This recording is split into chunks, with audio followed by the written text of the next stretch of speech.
Do not give in to your own traumas, because if you do, your traumatic experience will only end up as a justification to allow yourself to traumatize other people as well. Do not end up on this path of self-destruction. There are multiple paths of self-destruction that one can follow because of habitual behaviors, right? Behaviors that our ancestors had, and they still influence us through the fact that the new generation that got these behaviors, they did those as part of their ignorance, as part of their unconscious behavior, because one generation that cannot surpass the pains they have been inflicted upon will simply pass them on to the next generation, and usually they are much harder because the generation itself will inflict new pains, while at the same time the new generation also gets the pains that belonged to the ancestors, right?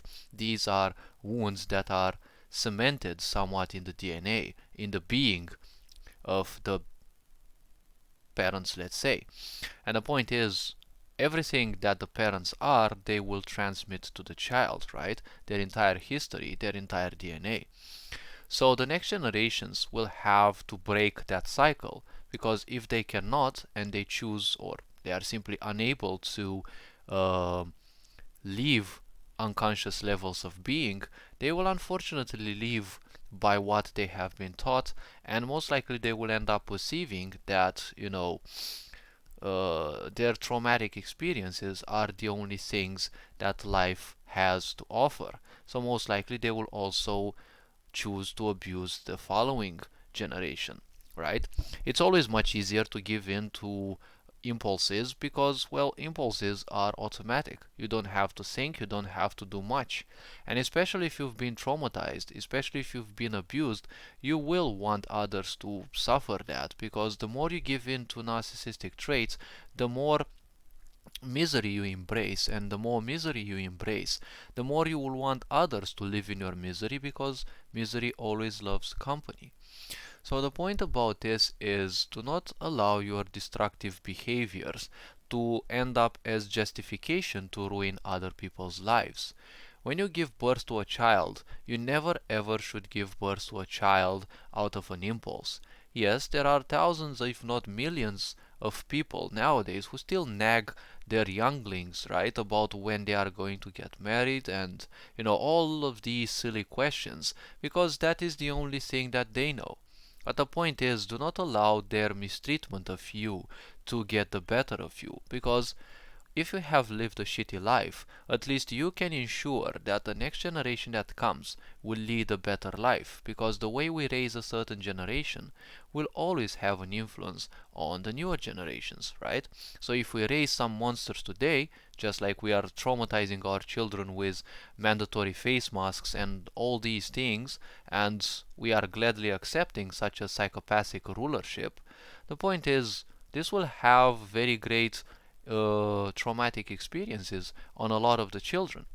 At the same time, it will also trigger, seeds that will want freedom, because ultimately they will get sick of the previous generations.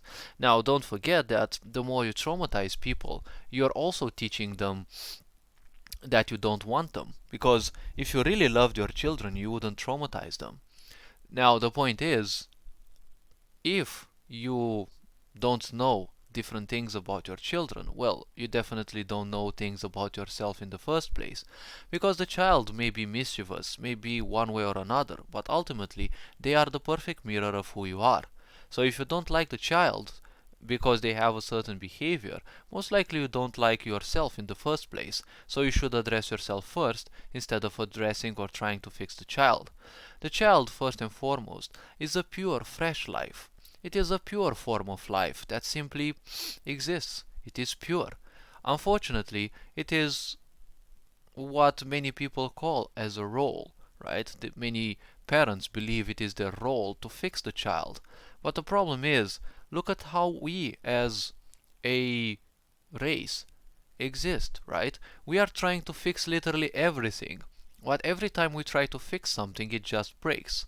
Because we don't know how to solve things, right? We just see something and we just address the causes, right? We don't address the causes, we just address some surface situation because people are that shallow, with most of the people still being ignorant, right? And ignorance means running away from your emotions, being disconnected from who you truly are, and embracing all sorts of illusions as if they are your own, embodying different personalities and playing with those as if those personalities are you and not just yours.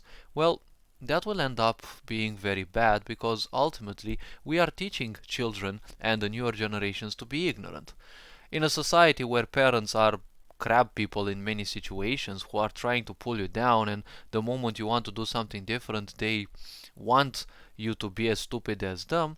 The point is, people who are of the newer generations don't have much space to breathe in, right? They don't have much space to live.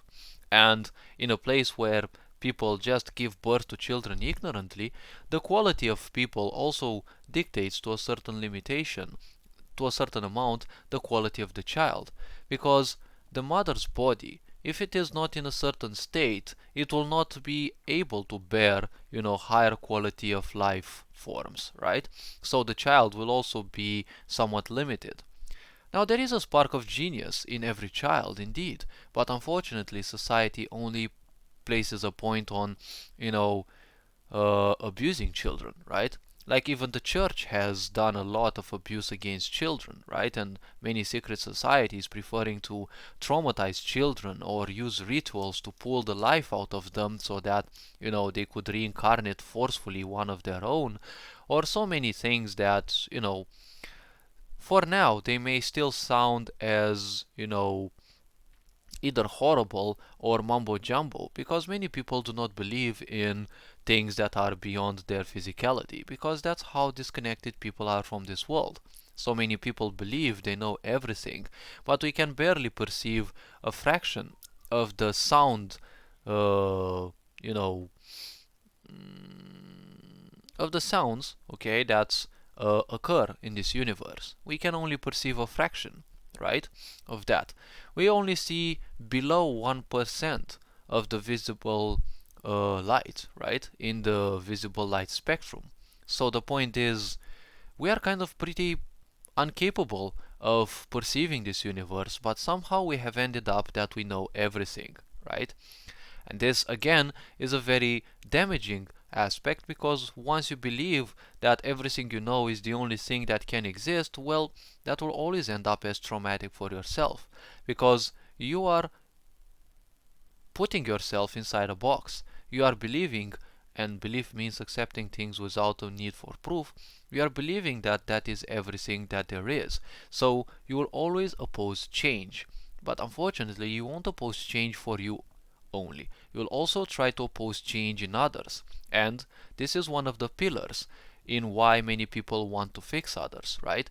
Stupid people always want the others to remain stupid, right? Or to be even more stupid than them, because, well, misery loves company. So the point is, do not try to use this, suffering that you have accumulated as a means, to justify bad deeds, right? Because if you are unconscious, this will always happen.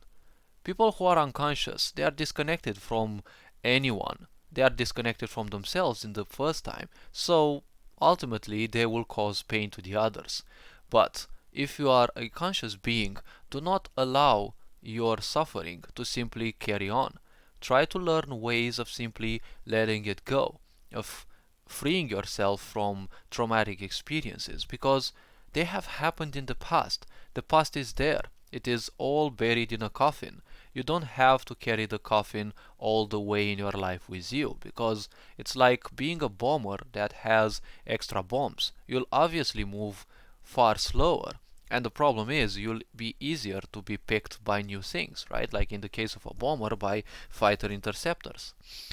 So the point about life as it is, do not allow things of the past to influence your present, because if you do that, it means karma. Or basically, when your past becomes your future, Because if you live in repetitive cycles, they belong to the past, but they also become your future. Because being stuck in a cycle means that wherever you go, whatever you do, those things will keep repeating, right? On this same principle, advertisements and manipulation also go, because they exploit these cycles, right? These cycles are an aspect of being stuck, an aspect of vulnerability. Just like the dog chases their own tail. They might enjoy that, but as they are doing, you know, it's just a repetitive cycle. It's just a repetitive action. And when people smoke or end up stuck in so many repetitive patterns, that only occurs because they deal with it impulsively, and after they pleasure themselves, right? If you smoke, then you feel pleasured afterwards because, hey, you smoked. And the point is, the dependency, right, the impulse, no longer exists. So you believe that you have dealt with it. And when it comes back, you know that you already have to accept it, right? And you go in this circle of acceptance because it's much easier to give in to the temptation than to actually, do something to um, free yourself from that, right? So all this being said, hopefully this video was introspective and eye-opening a bit. As usual, I will keep up the path of making sure that people wake up and slowly and surely become more aware of their own behavioral patterns, their own destructive points.